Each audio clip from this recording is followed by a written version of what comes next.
سلام، سهیل کلیایی هستم، متخصص تقویت مکالمه انگلیسی. خیلی خوش اومدید به یه قسمت از ویژه برنامه Everyday Conversations، مکالمات روزمره. این ویدیویی که الان داری تماشا می‌کنی اولین قسمت از این مجموعه بی‌نظیره.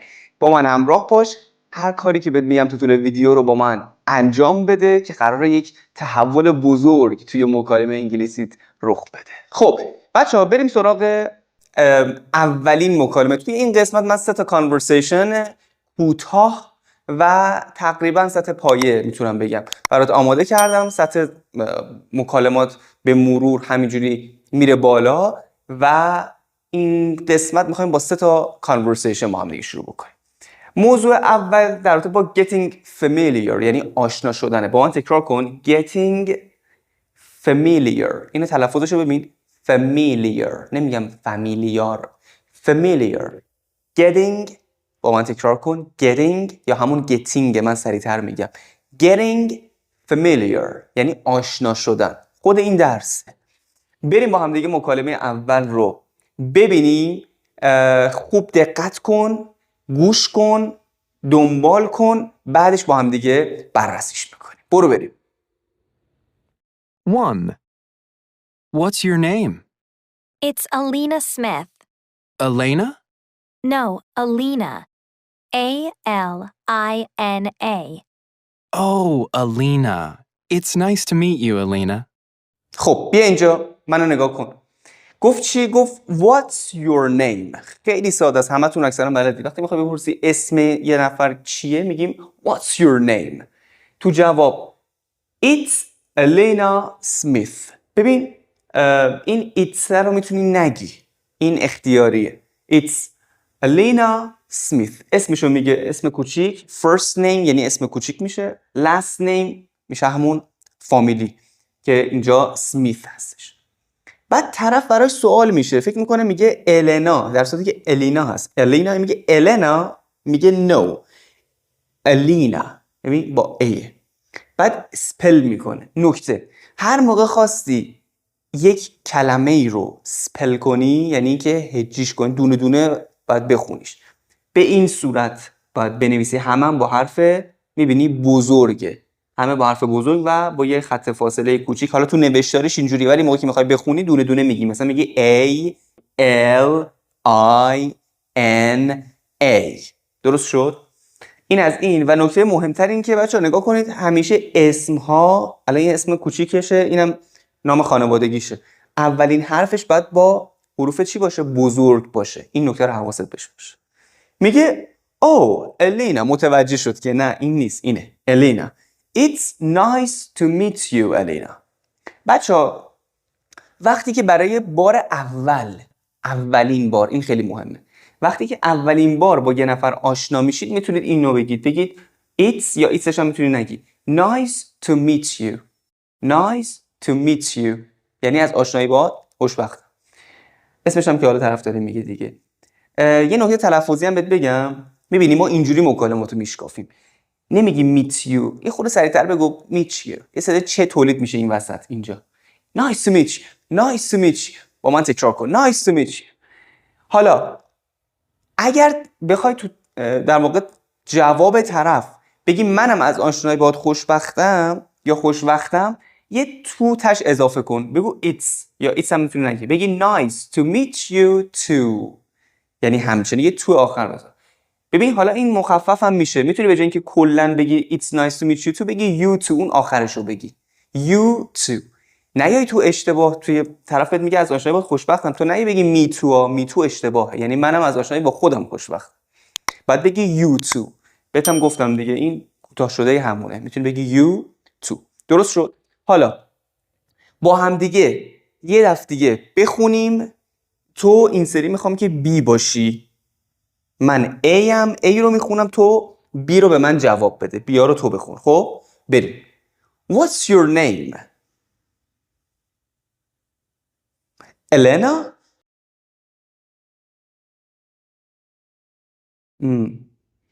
Oh, Elena. It's nice to meet you, Elena.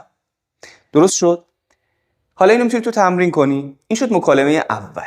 اگر سوالی داشتی حتما تو قسمت کامنت ها برام بنویس. خیلی مهم بود و کلی به این نکته گفتیم، با اینکه یک مکالمه خیلی ساده ایه برای مبتدی هستش. اگر که کانالمون رو هنوز سابسکرایب نکردی، ریل انگلیش رو حتما سابسکرایب کن، دکمه عضویت رو بزن، یه زنگوله هم کنارش می‌بینی اونم بزن، روشنش کن، به خاطر اینکه هر موقع ما محتوای جدید میذاریم بهت اطلاع داده بشه و ببینی و بیای استفاده کنی. لایک هم یادت نره دیگه، دمت گرم. بفرست برای دوستات، خیلی میتونه بهشون کمک بکنیم، استارت مکالمهشون میتونه باشه. بریم کانورسیشن دوم در رابطه با سپلینگ هست. بچه سپلینگ میشه همون هجی کردم که الان داشتم میگفتم کلمات رو دونه دونه بخونم، حروف و مثلا الینا گفت ای ال آی، اینو بهش میگن سپلینگ. اسپل میکنیم. وقتی که متوجه نشی معمولا این کارو انجام میدیم. بریم با هم دیگه طبق روال که برای کانورسیشن اول همین کارو کردیم، بریم یه دفعه اول گوش کنیم و دنبال کن جملات رو. بریم با هم دیگه گوش کنیم. 2. Your name, please? Matt Rosenblum. Rosenblum. How do you spell that, Mr. Rosenblum? Rosenblum. Okay, thank you. خب ببین منو. گفت چی؟ گفت your name please. کوتاه شدهش رو گفت، به جای اینکه بگه what's your name گفت your name please. اسمت چیه؟ اسمشو میگه، حالا هر چیزی که هست. مت رازنبلوم اسمش، حالا فامیلیشه.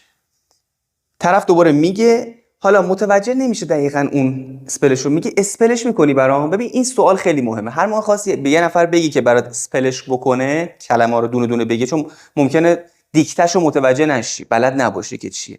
میای اینجا چیکار میکنی؟ میگی how do you spell that، یعنی چجوری اسپلش میکنی. حالا ادامهش گفته آقای همون فامیلیشو گفته میستر روزنبلوم، اونم مستر نخون، بعد بکنی چی؟ میستر. مستر اشتباهه، میستر. حواست بهش باشه. پس این سوال مهم اینه how do you spell that. این that برمیگره به همین فامیلیه. تو میتونی به جای این that یه چیز دیگه بگی، مثلا میگی how do you spell book، یعنی book رو چجوری اسپل میکنی؟ میگی B O O K یا double O K. پس این سوالش خیلی مهمه. بگو how do you spell. ببین داره دونه دونه دوره میگه R O S، بعد دونه دونه هم بخونیش و آخر سرم که تشکر میکنه دیگه اوکی thank you. بریم با هم دیگه. این سری تو A باش، من B. الان بعد تو شروع کنی، بخونش. مت رازنبلوم یا روزنبلوم، فامیلی دیگه.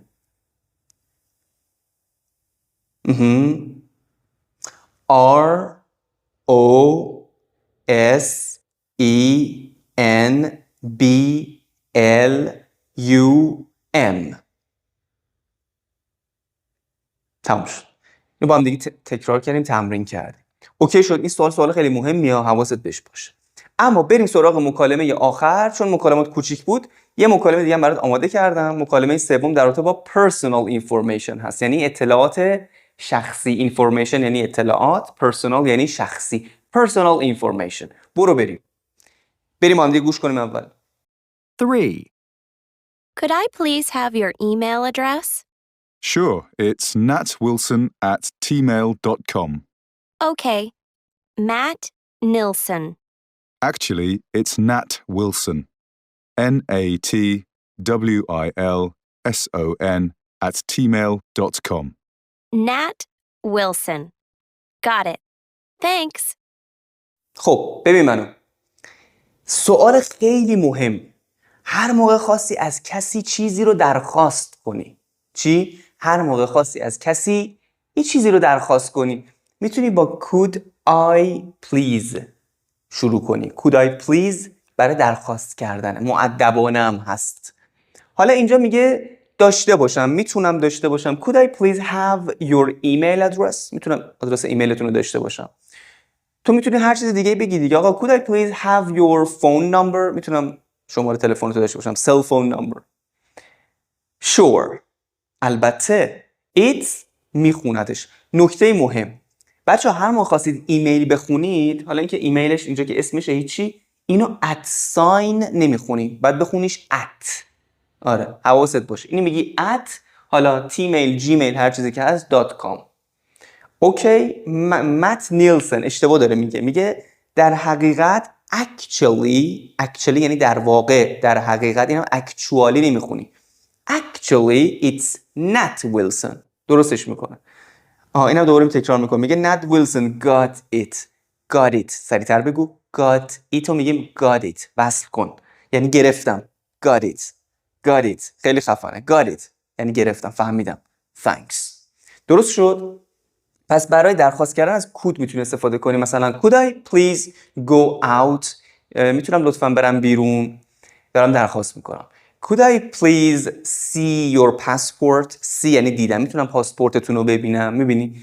Could I please مثلا borrow your laptop. borrow یعنی قرض گرفتم. بچه‌ها اینجا باید دایره لغاتتون فعلاتون افزایش بده. یعنی ساختار دیگه یاد گرفتی. میتونم لپتاپتون رو قرض بگیرم. Could I please borrow your laptop. درست شد؟ اینم از کانورسیشن سوم و پایان این قسمت. امیدوارم که از این کانورسیشن هایی که داشتیم لذت برده باشید. من چون تخصصم روی تقویت مکالمه انگلیسی، گفتم که بیایم با هم دیگه مکالمه بشکافیم، ببینیم، لذت ببریم، بررسیشون کنیم. تو هم یاد بگیر، حتما تکرارشون کن. این ویدیو رو چندین بار ببین، بفرست برای دوستات، لایک یادت نره. منتظر در واقع قسمت‌های بعدی باش. حتما نظرت در رابطه با این ویدیو هم بهم بگو که به چه صورتی بود. اگر دوست داشتی حتما باعث انگیزه دادن به ما میشه که ما بیشتر این کار رو ادامه بدیم، ببینیم درست هست مسیرمون، دوست داشتید یا نه. منتظر نظراتتون کامنت هستم. مفیس اینجا یک کلاس واقعی برید.